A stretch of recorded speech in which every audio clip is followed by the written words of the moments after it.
नमस्कार साथियों, एक बार फिर मैं प्रवीण जाखड़ आपके लिए नई क्लास में हमने शुरुआत की थी मनोविज्ञान में आरटी की। राजस्थान में आरटी की ऐसे विद्यालय हैं, मान्यता प्राप्त विद्यालय जो प्राइवेट स्कूल हैं, उनमें गरीब बच्चों को कैसे शिक्षा प्रदान की जाए उसके विषय में हमने एक क्लास में अपने चर्चा की थी। उसमें हमने पढ़ा था अध्याय पहले में कि कब इसकी शुरुआत होती है, कौन सी धारा के अनुसार 12(1) के अनुसार लागू होता है और कितने प्रतिशत सीटें, केवल 25 यानी कि 25% सीटें किसको देगी गवर्नमेंट, उन प्राइवेट विद्यालयों में उन ऐसे असमर्थ बच्चों को आरटीई के तहत जिनका एडमिशन होगा, जो अपनी फीस नहीं भर सकते हैं। वो सारा हमने किया था। फिर प्रवेश के लिए पात्रता का हमने पढ़ लिया था, एक पॉइंट ये हो गया था। उसमें आगे चलते हैं 2.2 में। अध्याय दूसरे में 2.2 में क्या कहता है कि बालक कौन से वर्ग का होना चाहिए? बालक होना चाहिए दुर्लभ वर्ग का, दुर्लभ वर्ग या असुविधाग्रस्त समूह से संबंधित हो। कि बालक होगा या तो दुर्बल होगा या असुविधाग्रस्त, जहां पर पूरी सुविधा नहीं मिलती हो। और दुर्बल वर्ग में कौन से? कि राज्य सरकार की अधिसूचना क्रमांक नंबर 21/19 में एजुकेशन 1E/2009 के तहत क्या जयपुर में दिनांक 18 मई 2020 के अनुसार दुर्लभ वर्ग निम्नलिखित सम्मिलित किए जाएंगे। कि दुर्लभ वर्ग के अंतर्गत कौन से आएंगे? उसमें आ जाते हैं कि ऐसे बालक जिनके अभिभावकों की वार्षिक आय की पूरे वर्ष में उनके पैसे कितने? 2.5 लाख, 2.5 कितने? कि 2.50, 2.5 लाख से रुपए या उससे कम इतनी ही उनकी इनकम अगर होगी तो वो किस में आएंगे? दुर्लभ वर्ग में आएंगे। फिर कहता है असुविधाग्रस्त बालक कौन से होंगे? कि राज्य सरकार की अधिसूचना क्रमांक N नंबर 21 में कौन सी? 19 एजुकेशन एक्ट 1E/2009 जयपुर दिनांक 18 मई 2020 दोनों की अनुशा कब करता है? 18 मई 2020 को ही दोनों की कहानी बताता है। असुविधाग्रस्त समूह में बालक जो आएंगे वो निम्नलिखित होंगे। कौन से होंगे? एक तो वो कौन से? अनुसूचित जाति के बालक होंगे, अनुसूचित जनजाति के बालक होंगे, अनाथ बच्चे होंगे, या HIV या कैंसर से प्रभावित बालक, या HIV या अथवा किसे?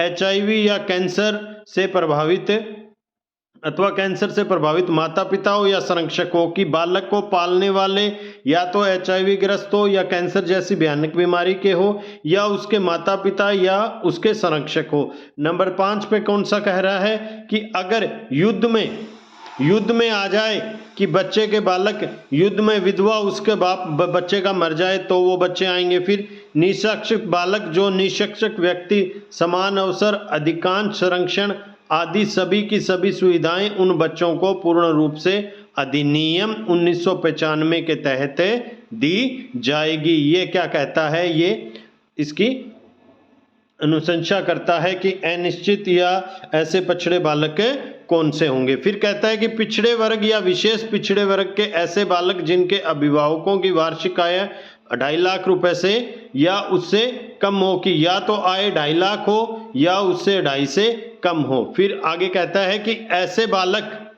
जिनके अभिभावक का नाम राज्य सरकार के ग्रामीण विकास विभाग या शहरी विकास विभाग द्वारा तैयार की गई BPL सूची की किस में आ जाए? BPL सूची, केंद्रीय सूची या राज्य सूची में भी सम्मिलित होगा तो वो सभी बालक किस में आएंगे? अनिश्चित जनजाति में आएंगे। फिर नंबर 3 में इसमें क्या कहता है? कि प्रवेश के लिए कक्षा अनुरूप आयु संबंधित भी कुछ पात्रता रखता है। कि एंट्री क्लास में प्रवेश में बालक की कब होगी, उसकी भी आय पर कुछ, मतलब कि बच्चा उम्र के आधार पर भी होगा। पहली क्लास में कब होगा कक्षा में? कि प्रवेश में आयु बच्चे की 5 वर्ष और अधिकतम 7 वर्ष। कि बच्चे की जो उम्र है वो या तो 5 वर्ष से ऊपर और 7 वर्ष से कम होनी चाहिए, तभी उसका एडमिशन होगा। फिर कहता है कि विद्यालय में प्रवेश हेतु बालक या बालिका की न्यूनतम या अधिकतम आयु कब? इस वर्ष की, जिस वर्ष में उसका एडमिशन हो रहा है उससे जोड़ी जाएगी। कब से? 31 मार्च 2022। मान लो अगले साल करता है तो 31 मार्च 2023 को बच्चे की आयु चुनी जाएगी कि उसकी 5 वर्ष से ज्यादा और 7 वर्ष से कम हो। ये सारी बात कहता है। फिर निःशुल्क प्रवेश के लिए आगे और क्या बात कहता है कि निःशुल्क प्रवेश में निवास का प्रमाण पत्र, कि बालक या अभिभावक के निवास संबंध में संबंधित तहसीलदार द्वारा जारी मूल निवास प्रमाण पत्र, कि मूल निवास प्रमाण पत्र होना चाहिए। और निवास के संबंध में बालक या अभिभावक या अन्य वैधानिक दस्तावेज के रूप में राशन कार्ड, आधार कार्ड, मतदाता वोटर कार्ड, ड्राइविंग लाइसेंस, बिजली का बिल या 6 माह पुराना हो, कि बिजली का बिल भी हो कितना कि 6 माह से पुराना नहीं हो, और पानी का बिल भी 6 महीने से पुराना ना हो। ये सारी जब होगी तब बच्चे का एडमिशन होगा। फिर निवास के परिणाम पत्र के रूप में इसमें से जो भी दस्तावेज दिया जा सकता है उसमें ग्राम, या अगर गांव में है तो ग्राम पंचायत के, और शहर में वार्ड से है तो वार्ड के स्पष्ट उल्लेख होना आवश्यक है, कि वार्ड पंच के भी उल्लेख होना स्पष्ट रूप में आवश्यक कहता है।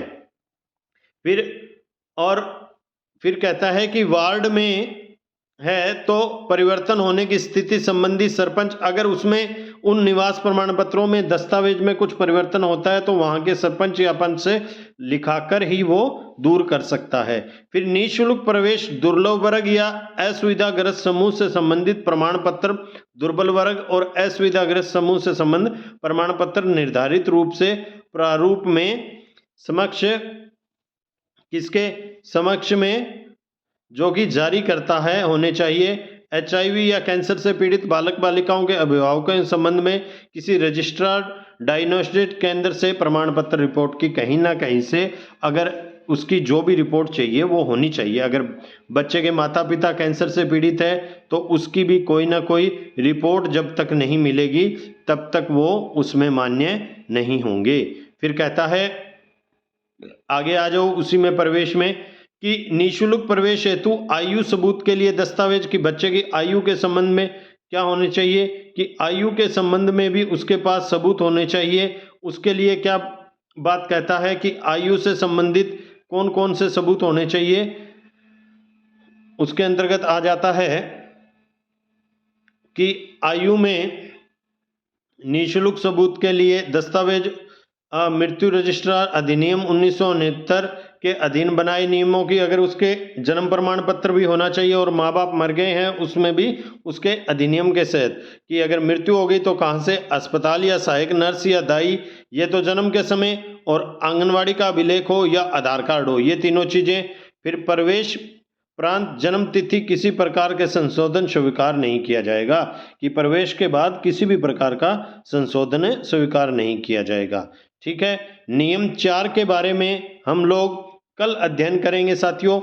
आज की कक्षा में हम इतना ही करेंगे। ठीक है, और नए साल आ रहा है, नए साल की आप सभी को मेरी तरफ से खुशियां भरा आपका नया साल हो, आशा करता हूं ऐसा। साथियों फिर मिलते हैं। जय हिंद, जय भारत। अगर मेरे द्वारा ली गई क्लास आपको अच्छी लग रही है तो चैनल को लाइक और सब्सक्राइब जरूर करें। अगली क्लास में फिर मिलते हैं साथियों। जय हिंद, जय भारत।